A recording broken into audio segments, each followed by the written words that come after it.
አስሪ ክቡራትና ክቡራን እንደምን አላችሁ? ለረጅም ጊዜ ተጠፋፍተን ነበረ። እነሆ ተከስቻለሁ። እንዴት ናችሁ?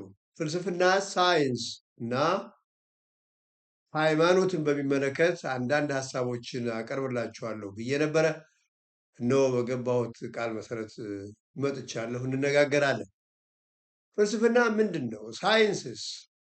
ሃይማኖትስ? ሶስቱ ያላቸው ልዩነትና ግንኙነትስ ምንድን ነው? ይቅርታ፣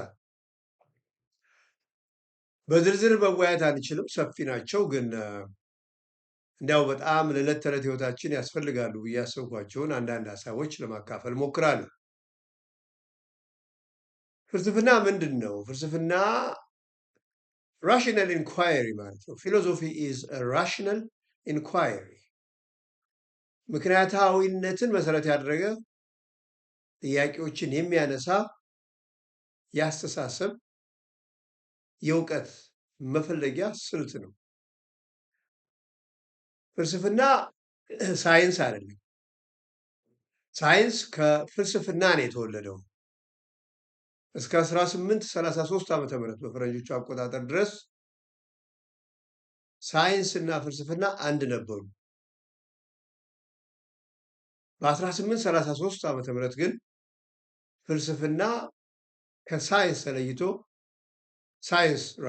ሳይንስ ከፍልስፍና ወጥቶ የራሱን ስፔሻላይዜሽን የራሱ ልዩ ልዩ ፓርቲኩለር የሆኑ መስኮችን ማጥናት ጀመረ ማለት ነው። ፍልስፍና በባህሪው አጠቃላይ የሆኑ በጣም ጀነራል የሆኑ ጥያቄዎችን ነው የሚያነሳው። ህልውና ምንድን ነው? እውቀት ምንድን ነው? እውቀት ከምን ይገኛል? ኤቲክስ ወይም ስነ ምግባር ምንድን ነው? ሞራሊቲ ምንድን ነው? መንግስት ምንድን ነው? ወዘተ እንዲህ የመሳሰሉ አጠቃላይ መሰረታዊ ጥያቄዎች ፈንዳመንታል ኮስችንስ የሚነሱበት ነው ፍልስፍና። ሳይንስ ግን ስፔሲፊክ የሆኑ ልዩ የሆኑ ተጨባጭ የሆኑ ጥያቄዎች ላይ ተመስርቶ ጥናት የሚያደርግ መስክ ነው። ለብቻው ሳይንስን እንነጋገርበታል።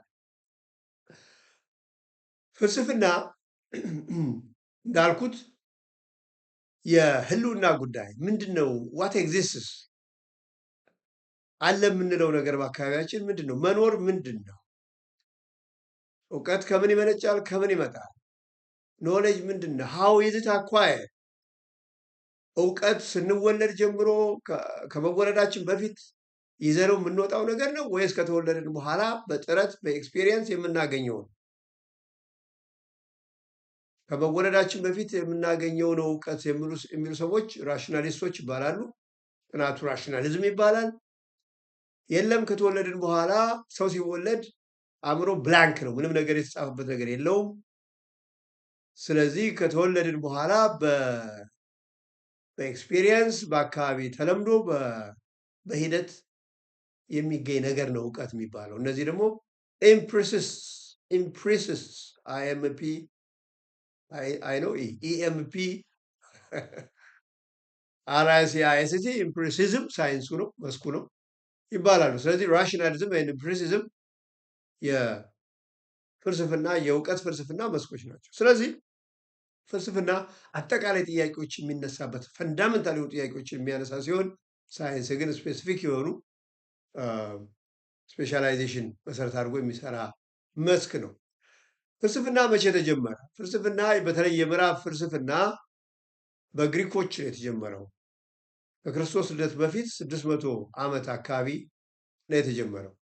የመጀመሪያዎቹ ሶስቱ ፈላስፎች ግሪካውያን ቴልስ THALES፣ አናክሲማንደር እና አናክሲሜነስ ይባላል። እነዚህ ሶስቱ ናቸው ፍልስፍናን የጀመሩት። የመጀመሪያው ቴልስ ነው THALES። እሱ የመጀመሪያው ፊሎዞፈር ነው የግሪክ። ይሄ ሰውዬ ሀሳቦችን አስተያየቶችን እንዳለ የማይቀበል ሰው ነው።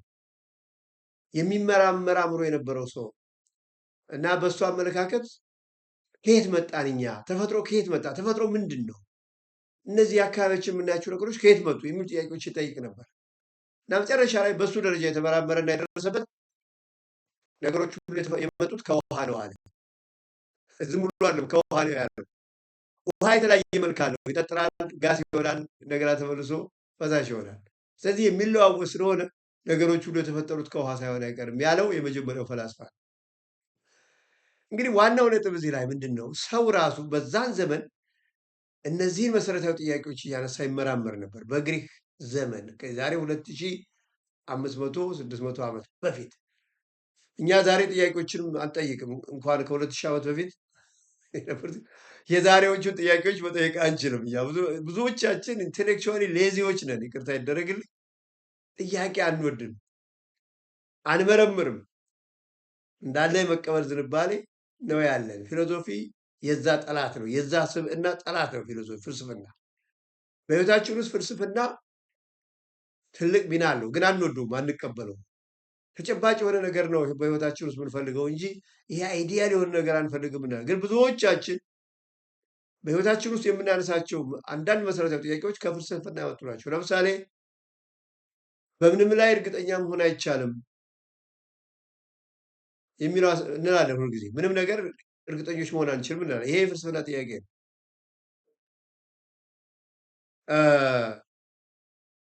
ማንኛውንም ነገር እንዳለ አትቀበል፣ ተመራመር፣ ጠይቅ። ይሄ የፍልስፍና ጥያቄ ነው። ብዙ በዕለት ተዕለት ህይወታችን የምናነሳቸው ሀሳቦች አሉ፣ ከፍልስፍና የመጡ ናቸው። ፍልስፍናን መጥራት ማለት መጠየቅን መጥራት ማለት ነው። መጠየቅን መጥራት ማለት በጨለማ መኖር ማለት ነው። ነገሮችን እንቀበላለን፣ ሰዎች እንደጫኑብን እንኖራለን። እውነትን ለመፈለግ የምናደርገው ጥረት በስንፍና የተሸነፈ ይሆናል ማለት ነው። ስለዚህ ፊሎዞፊ ወይም ፍልስፍና በአጠቃላይ ራሽናል ኢንኳሪ ነው ብያቸዋለሁ። ነገሮችን መጠየቅ ኮስችን ማድረግን በኤቪደንስ በማስረጃ ማሰብን የሚያበረታታ የአስተሳሰብ መስክ ነው እና የሳይንስ አባት ነው። ኩዊን ኦፍ ሳይንስስ ኦል ሳይንስስ ይባላል ፊሎዞፊ። ምክንያቱም ሳይንስ ከፊሎዞፊ ውስጥ ተፈልቅቆ ስለወጣ ነው። ሳይንስ ምንድን ነው? በሚቀጥለው ቪዲዮ መለስበታል። ለአሁኑ ሰላም ሁኑልኝ።